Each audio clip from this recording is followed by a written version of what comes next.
Chapter 6, The Fall of Abraham Geiger. Upon receiving the communication from Comrade Lillenthal, Geiger committed the unforgivable sin of putting his personal interests above that of the party. There is reproduced here the essential points taken from the text of a letter sent by Geiger to Max Lillenthal in Riga. You know, dear sir, that for the past half-century and more, the center for progressive endeavors among the Jews has been Germany, and it is still there today. Ever since I first began to think, and I had an occasion quite early in life to meditate most clearly and decisively on this subject, it has been my most fervent wish to participate in these endeavors at the very source of origin as actively as my abilities would permit. I have prepared myself for this task most earnestly. I have overcome many a scruple and have exposed myself to much unpleasantness in the process. Yet I have firmly adhered to my steadfast determination to be as forceful as possible a voice of progress among my brethren. Praise be to the Lord, for he has abundantly blessed my efforts. I am not conceited enough to believe that I have achieved great things for the welfare of the Jews, but I know that I have been counted in the ranks of those who seek to divorce true religion from superstition and to cleanse Judaism from the dross that has encumbered it. I have been among those who are endowed with an active mind for Wissenschaft and for wedding that Wissenschaft with life and faith. That means science in German.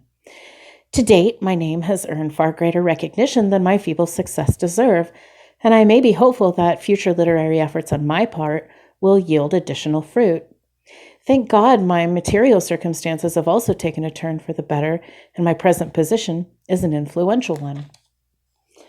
However, there is still much that needs to be done even here in the fatherland, which is the center of this progress. Would I not then be remiss in my duties if I were to leave here in order to give of my energies to another country, where at present only the after effects of our own achievements can be felt? Would it not be better that I remain here as before, as the tail of the lion? Would not my leaving here be gross ingratitude to my brethren in my fatherland, and to the congregation who labored and struggled so mightily to have me belong to them? And I might as well admit it, despite the fact that her authorities reject me because I am a Jew. I still love Germany. Must love have logical reasons? I feel my own being inextricably interwoven with Germany's Wissenschaft, with the entirety of its intellectual earnestness. And who could sever the nerve fiber of his very being with impunity? Thus, though she, in return for my own efforts and those of my brethren to enter ever more completely into her life, genteelly excludes us. I must remain in Germany. I must wage a dual fight. The reactionary element among the Jews on the one hand, and against those privileged denominations who simply ignore all things Jewish on the other.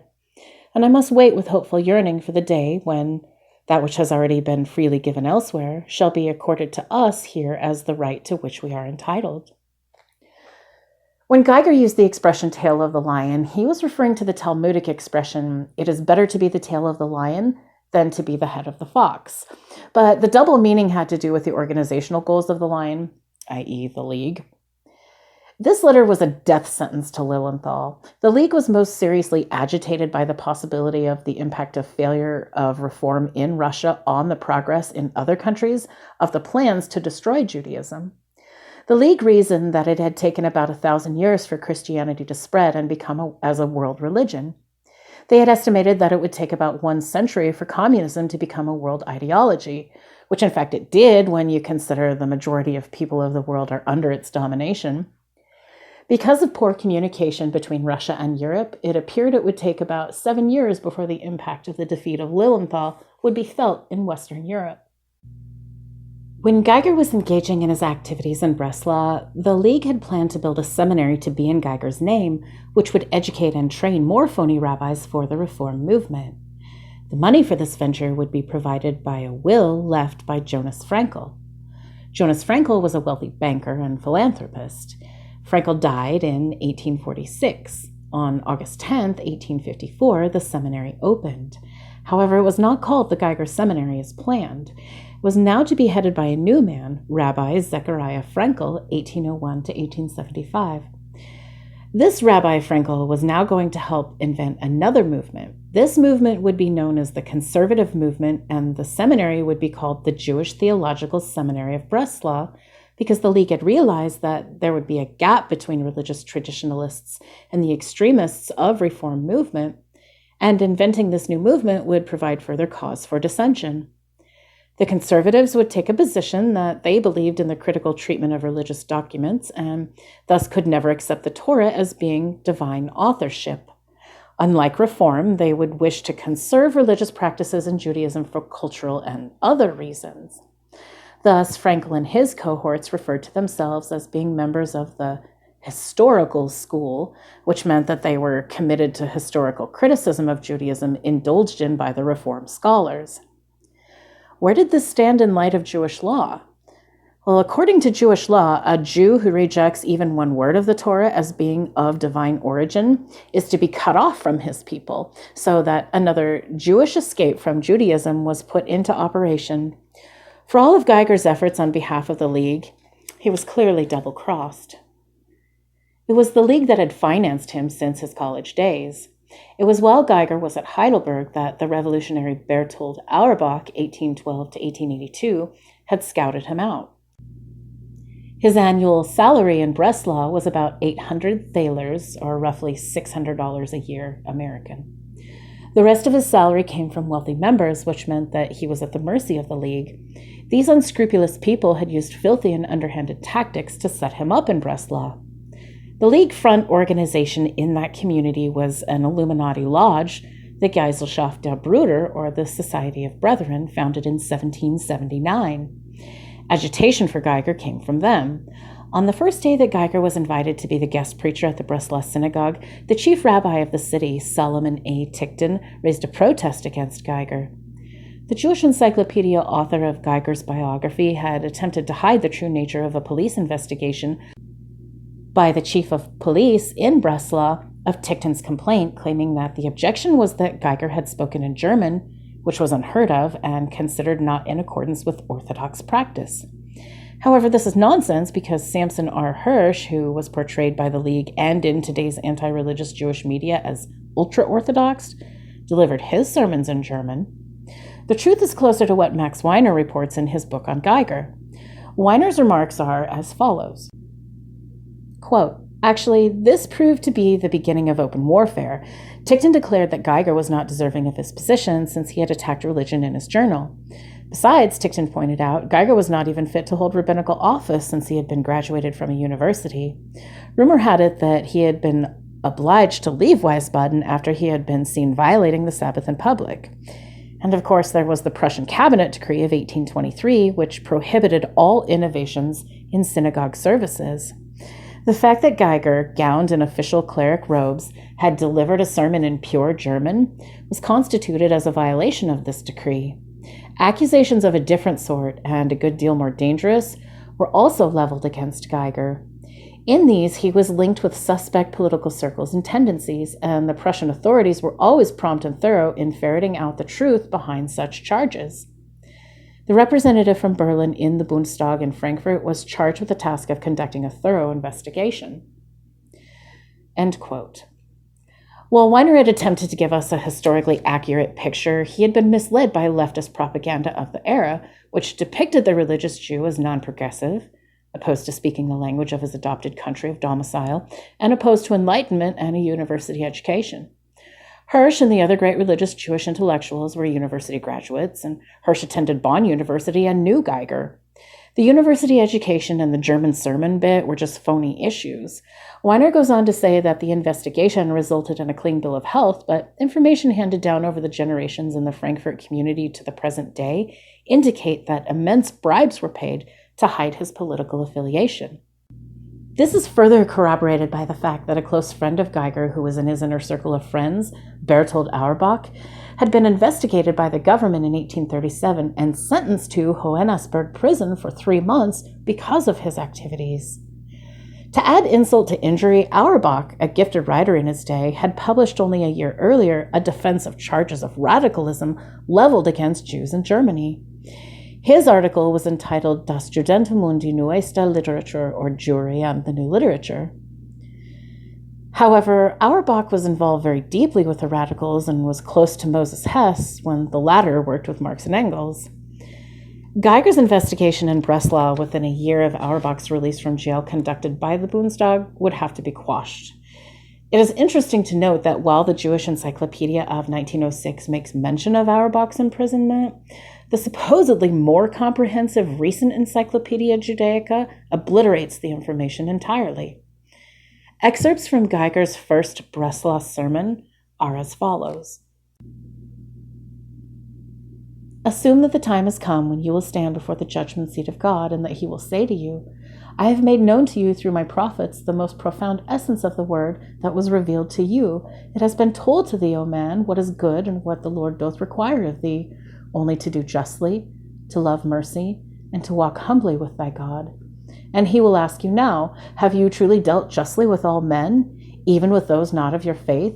Have you been mild and forbearing? Have you not, in smug self-righteousness, overrated your own worth and your own piety, forgotten about me, your God? If you must then answer, since there can be no concealment of guilt before divine omniscience, O Lord, I have adhered to many statutes, and I have kept them with scrupulous care, but I have not always been just. Would you not then realize that you had neglected eternal values for the sake of transitory things? There is an ancient tale about a dispute among straw, stubble, and chaff.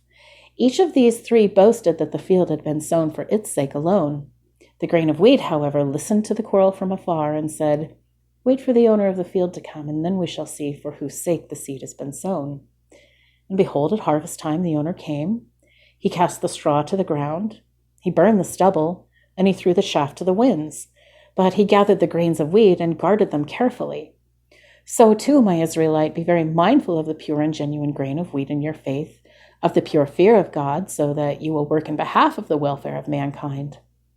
The outer shell, the ritual forms, are but bearers of the Spirit, in which the Spirit becomes visible, and by which it may mature. But do not forget that they are of no further use to piety once they no longer bear the Spirit within them. Times and circumstances change and necessitate many modifications of new institutions, which, in keeping with contemporary circumstances, are needed to keep our religion alive. Pray that the Lord will not have to say to us also, Thou hast forsaken me, the fount of living waters, and hewed them out cisterns, broken cisterns that can hold no water. The living water, ever fresh and new, constantly flows forth from the fountain. But if you collect that water in the cistern so that it may be sure to remain the same, then none of it may escape, and no new water can enter. The drops may indeed remain the same, but the water will soon grow stale, the taste will be different, and the Spirit will have fled. Thus you too should not seek to disturb the divine order of things. The outer form is subject to change, and it should not seek to assert itself independently without concern for the Spirit. Then, alas, it will be stale and meaningless. But that which flows forth eternally new from the inexhaustible wellspring of living waters will forever remain healthy and living throughout. Therefore, my Israelite, do not complain when it seems to you that things are changing. The truth is that nothing has really changed. All that changes is the outer shell. Only some outward forms undergo modification. The essence of things remains intact. Do not fear and do not be misled by the talk of the foolish who view a few concessions to the times as tantamount to a collapse of the faith. But neither must you allow yourself to be misled by those others who reject the whole faith of Israel merely because some outward forms are no longer to their liking, and who would say with the Israelites at the time of Ezekiel, Our bones are dried up, and our hope is lost. We are clean cut off. No, our hope is not lost. The true faith of Israel remains unshaken. It should be noted that Geiger was laying the foundation in this sermon for the overthrow of Judaism. Meanwhile, Ticktin continued his attack on Geiger. The super-rich League members who were on the board of directors of the Breslau Jewish community suspended Rabbi Ticktin on phony charges, such as that he had failed to give moral instruction to the congregation, neglected religious instruction to the young, and failed to visit the sick. Ticktin refuted the charges and opened a counterattack. He declared, A man who, like Geiger, did not observe the 613 commandments of the Torah could not be considered a Jew, let alone a member of the rabbinate. Geiger's defense was ridiculous. He claimed that the Talmud had abolished some of the commandments of the Bible. It should be realized that Geiger's background was religious. He came from an observant Jewish home, and his brothers, unlike him, were meticulous in their religious observance. As a result of his fall from grace, Geiger struck back. In 1854, when they opened the Breslau Seminary, Geiger issued a new prayer book, which was a slap in the face to the Reform movement. Up until that time, Reform in Germany had utilized a radically revised liturgy which had been published in Hamburg in 1818. Now, Geiger, whom the public have acclaimed as a great reformer, had put out a prayer book that was more traditional. All of this happened to Geiger because of the fall of Reform in Russia. Lillenthal could never come back to Germany to face the music. His departure from Russia was sudden, as historian Lucy Davidowitz declares. Lillenthal left Russia suddenly and went to the U.S., where he was an active rabbi, author, and communal leader. The philosophy of the League versus that of the religious community could best be summarized by some quotations from Lillenthal's own writing, My Educational Mission in Russia, in which conversations are described with the Vilna Majid, or chief preacher of the Vilna, in a spirited conversation which they had. The Majid states, "If apostasy should be the consequence of your proposed reform in the name of all my Jewish brethren, then I protest against it and prefer our isolated position to all the allurements of civilization." Lillenthal characterized his German brethren as having a profound knowledge of science and the arts, a readiness to support every good institution, unbounded and unexampled charity, dear heirloom of Israel, are the principal virtues making our brethren at present, and there is not the least apprehension that the old blunders will be committed again and again. He further went on to say, "You will lay the cornerstone for the glorious edifice that future generations will erect, while your present system is unable to stop the wheels of human progress." Lillenthal was simply saying that the new order would build over the ashes of the religious, even if he would fail in his own mission. After the abortive communist revolution of 1848, there was a mass exodus of reform rabbis from Germany. These radicals came to the United States and were able to work unhampered in virgin territory to build a political power base and set the stage for future reform growth and the destruction of Judaism. Most Americans were not concerned with events in Germany and did not view these phony rabbis with any suspicion, so their work went on unhindered. Having suffered bitterly in the failure of the Communist Revolution of 1848, they were more circumspect in their ways, so that approximately a decade after they left Germany, they became a power to be reckoned with. And in the United States, it was primarily because that Abraham Geiger, whom they considered as their mentor, was destined to be reinstated to his former glory by the International Communist Party in its secret activities. Okay, Chapter 7, which is the closing of Part 1, is entitled The Reinstatement of Abraham Geiger. Geiger's non-appointment to be the head of the Breslau Seminary had been described as perhaps the worst defeat of his entire career. However bad the setback was, he was to be reinstated at a later date to his previous full glory for several reasons, in addition to reform growth in America. One was because if Geiger would be allowed to rebel and flex his muscles, it could ruin the reform movement. Another was that Geiger had also spawned the development of revolutionary personalities around him, and if Geiger remained too far out of the limelight, there would be a danger that his protégés could become estranged from the movement. For example, Lena Morgenstern, 1830 to 1909, who was 18 at the time of the revolution in 1848 and lived in Breslau. The International Communist Party carved out a role for Lena in their schemes of division. Her specialty was men and women. She fell into the pattern of good deeds and philanthropy on the outside, which brought great prestige to herself and less criticism for her political activities.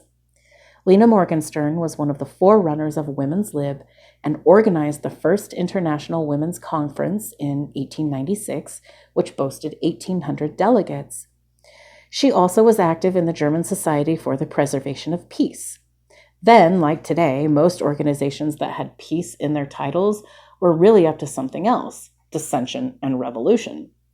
The International Party could not afford to lose such talent, so the super rich decided to keep Geiger in limbo in Breslau and support him in some of his scholarly works. They therefore sponsored what is considered to be his magnum opus entitled The Original Text and Translations of the Bible and Their Relation to the Inner Development of Judaism, which in German is simply referred to as Geiger's Urschrift. The book was published in 1857 and was presented by Geiger to the world on the occasion of his 25th anniversary in the phony rabbinate. Geiger's wife died in 1860. After that, the clandestine communists decided to send Geiger to Frankfurt because they could not control Leopold Stein, the phony chief rabbi, to toe the party line. Stein refused to submit to censorship from the board of directors regarding sermons or official business as a representative of the community before the public authorities. So Geiger went to Frankfurt in 1862, home of the Schiffs and Rothschilds, who controlled its communal life. He was embraced from that time on by the Frankfurt inner circle. One of the great moments in his life came at the funeral of James Jacob Rothschild, the youngest of 5 sons of Mayor Amschel, 1744 to 1812. It was James, 1792 to 1868, who staked much capital on the Revolution of 1848 and who was a heavy loser. On June 15, 1805, James married Betty Rothschild, his first cousin, the daughter of Shlomo Meyer, otherwise known as Solomon, who founded the Vienna branch. The Rothschilds had tried to keep their money in the family. The Jewish Encyclopedia records that of 58 marriages in the Rothschild family, 29 of them were with cousins. Rothschild died November 15th, and a special memorial service was held on November 29th, 1868. Guess who delivered the sermon? None other than Abraham Geiger, of course. Most of the text of Geiger's eulogy is to be found in Weiner's book. Here are 7 key points that we should go over. Number 1, we may well derive gratification from the fact that our own native city should have brought forth such power, which has wrought fruitful changes and has wrested recognition from those who hold sway in proud palaces. Number 2, let us be gratefully aware of the fact that the eye of God's grace rests upon this city. Number 3, it is here that a broader view of the world unfolded. Number 4, many of those who have had their roots here and under whose shade the whole world has found fresh vigor, for they have put to use for the good of all mankind those talents and that inspiration which they received from their place of their birth. Number 5, they were living and accusing witnesses against all the intolerance which was still shown the sons of Israel's faith against the base passions that sought to exalt themselves as religious truths, and against that medieval narrowness which sought to clothe itself in the rich drapery of the cloak of religion. Number 6, as princes of peace, they were welcomed everywhere. And number 7, a bountiful outpouring of blessings flowed forth from their homes. They built hospitals for the sick and clothed the naked. Geiger also stated of the Rothschilds in his sermon, "For they have all remained faithful to the covenant of Israel and have loyally adhered to it." If this were true, of course, they would have never had the likes of Geiger deliver the eulogy. After he said all those wonderful things about the House of Rothschild, Geiger put a bid in for himself. He also knew that the super-rich wished to continue their work of breaking up Judaism, and he knew that many seminaries were planned to achieve these goals. He therefore asked the Rothschilds to finance such an institution, saying, "Let the name of him who has now departed be associated with a new institution of this type." Is it coincidence, then, that the revolutionary jailbird Auerbach very discreetly began to sound him out on his availability as chief rabbi of Berlin?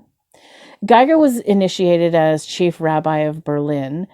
His installation came January 22nd, 1870, and Auerbach wrote him concerning a sermon on the occasion, saying, "You may well be content, for you have greatly moved everyone present, and you will achieve great things." So what was so great about Geiger's sermons? Well, what was interesting about Geiger's sermons was the fact that he spoke on 2 levels. He was simultaneously sermonizing to the public and to insiders when he spoke on certain occasions. It is well known in some circles that when Masons meet, even in the presence of non-Masons, they will exchange greetings which will not be perceptible to the uninitiated. For example, they refer to travel, which in Masonese refers to initiation into Masonic rites. And there are other walks of life that have their own jargon too. Rabbis have punctuated conversation and letters with certain Talmudic terms that would escape detection by censors. For example, the great Rabbi Isaac Ekanan Spector, well, he was able to smuggle information concerning Jewish persecution in Tsarist Russia using this method in what appeared to be innocuous letters. The inner circle of the communist revolutionaries spoke or addressed audiences and even wrote on 2 levels. Here are some things that actually have double entendre from the first 7 things we went over from the eulogy. So first of all, fruitful changes. This refers to the change that was brought about by the backers of the communist conspiracy and their plans to change the world. And when he says wrested recognition from those who hold sway in proud palaces, this refers to what could be best described by Professor Quigley as nothing less than to create a world system of financial control in private hands, able to dominate the political system of each country and the economy of the world as a whole. Sound familiar? And also, when he discusses the eye rests, well, this refers to a symbol of the Illuminati, which is an eye inside a triangle and can be found on every American dollar bill. The triangle that encompasses the eye is a symbol of Plato's 3 classes. It is also a symbol of pagan altars. The eye is the eye of the pagan deity Baal, which was also worshipped in Egypt as Baal Peor. It also became identified with the Egyptian Osiris and with Shamash, the sun god, and Anunnit, the sun goddess. A cult was established throughout history dedicated to the all-seeing eye. In a book by Robert Keith Spencer, Exposing the Cult, he makes much of the astounding fact that this symbol, which is a reverse seal of the Great Seal of the United States, has been cloaked in mystery, so much so that the custodian of the Great Seal refuses to allow any examination of the files in her possession by historians, even though the seal is uniquely a part of our national inheritance. Spencer reproduces some articles by Theodore Roosevelt's granddaughter, Edith Kermit Roosevelt, exposing some activities of the cult in 1962. Miss Roosevelt exposes a temple of understanding built in Washington, which under very fishy circumstances is part of the cult of the all-seeing eye. The temple contains the Hall of Illumination. The all-seeing eye, having been associated in ancient pagan rites, also is a symbol of enlightenment because of its association with sun worship. The sun illuminates. The Latin on the American dollar bill over the eye, annuit coeptis, means God has prospered.